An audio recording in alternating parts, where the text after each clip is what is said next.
हजरत अय्यूब अलैहिस्सलाम अल्लाह के वो प्यारे नबी हैं जिनकी जिंदगी सब्र, शुक्र और अल्लाह पर कामिल भरोसे की जिंदा मिसाल है। आपके सब्र की मिसाल कुरान पाक में दी गई। आप हजरत इसहाक अलैहिस्सलाम की नस्ल से थे और मुल्क शाम में बनी इसराइल की तरफ आपको नबी बनाकर भेजा गया। आप एक खुशहाल और बाइज्जत जिंदगी गुजार रहे थे। अल्लाह ताला ने आपको माल, औलाद, इज्जत, सेहत और हर नेमत से नवाज रखा था। कहा जाता है आपके 7 बेटे और 3 बेटियां थी और कबायली निजाम में कसीर औलाद इंसान की खुशहाली की अलामत समझी जाती थी। बाइबल के मुताबिक आपके पास 7,000 भेड़े, 3,000 ऊंट, 1,000 बैल और 500 बार बर्दारी के लिए गधे मौजूद थे। आपके बेशुमार नौकर थे। उस जमाने में उस दर्जे का कोई और मालदार न था। लेकिन ये तमाम दौलत और इज्जत रखने के बावजूद आप अल्लाह के बहुत शुक्रगुजार बंदे थे। उनकी माल और दौलत और औलाद देखकर लोगों ने कहना शुरू कर दिया कि वो इबादत गुजार और शुक्रगुजार हैं, क्योंकि अल्लाह ने उन्हें इस कदर नवाज रखा है। अगर वो इतनी दौलत और शान और शौकत रखने के बाद अल्लाह का शुक्र अदा करते हैं तो इसमें क्या बड़ी बात है। और लोगों ने कहा कि अगर ये नेमतें छीन ली जाएं तो फिर वो शुक्रगुजार ना रहेंगे। फिर अल्लाह ने हजरत अय्यूब अलैहिस्सलाम पर एतमाद का इजहार करते हुए उन्हें एक इम्तिहान में मुब्तला किया। उस इम्तिहान में अल्लाह ताला ने अपनी तमाम नेमतें वापस ले ली ताकि कयामत तक सब्र अय्यूब एक मिसाल बन जाए। सबसे पहले उनका माल खत्म हुआ, बागात उजड़ गए और मवेशी हलाक हो गए। लेकिन हजरत अय्यूब अलैहिस्सलाम सब्र शुक्र करते रहे। इसके बाद औलाद का दुख आया। आपके बच्चे आपसे जुदा हो गए। आपने इसे भी अल्लाह का फैसला समझकर कबूल किया और शुक्रगुजारी करते रहे कि अल्लाह ने ये सब कुछ दिया था और उसी ने वापस ले लिया। फिर अल्लाह ने उन्हें जिस्मानी बीमारी में मुब्तला कर दिया। पाँव के तलवे से लेकर सर तक उनके जिस्म पर जख्म और आबले बन गए। लोग उनके पास बैठना भी गवारा न करते थे कि ये बीमारी उन्हें न लग जाए।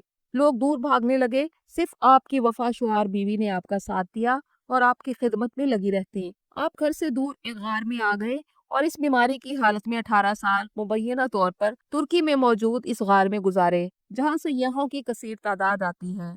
ओमान के इलाके सलाला में भी एक गार उनकी यादगार के तौर पर मशहूर है, लेकिन कुरान और हदीस में मकामात की बजाय उनके सब्र पर जोर दिया गया।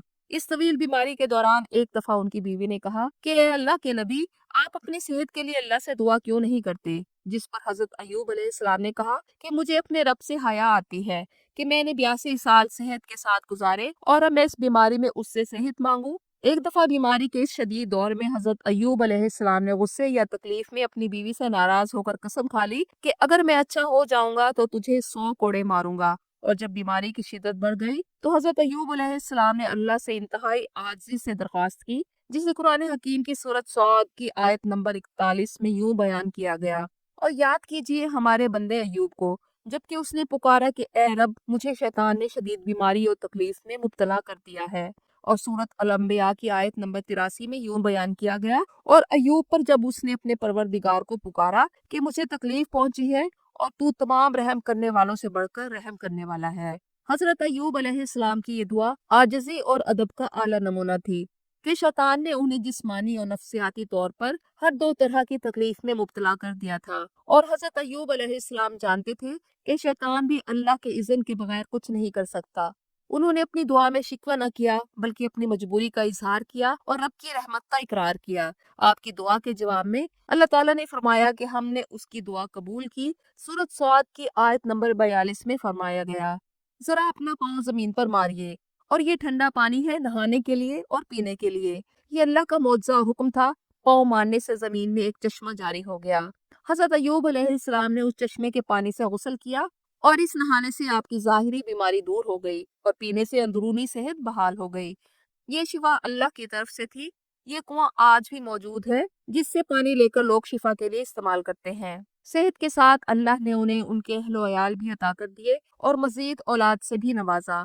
ये इजाफा अल्लाह की खास रहमत थी और इसके साथ साथ उन्हें उनकी दुनियावी दौलत भी 2 गुना मिल गई।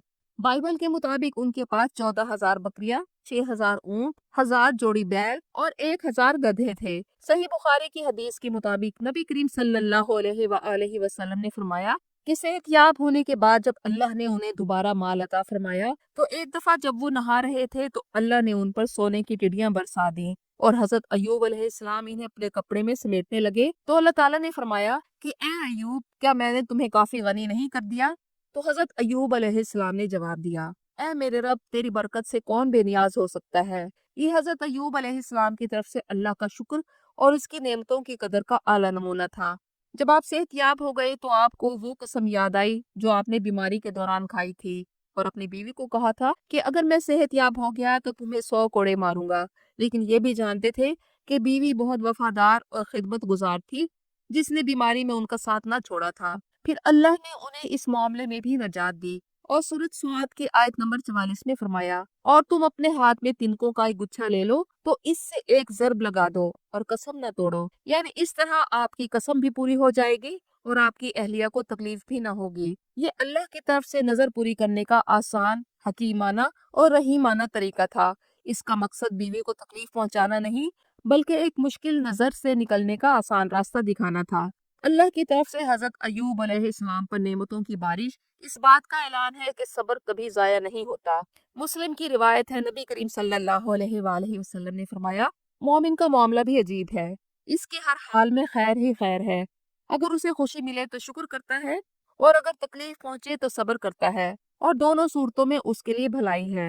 حضرت ایوب علیہ السلام کے صبر کی یہ داستان ہمیں سکھاتی ہے کہ بیماری، غربت یا نقصان اللہ کی ناراضگی نہیں بلکہ جو بندہ صبر کے ساتھ اللہ سے جڑا رہے اس کے لیے آزمائش بھی رحمت بن جاتی ہے۔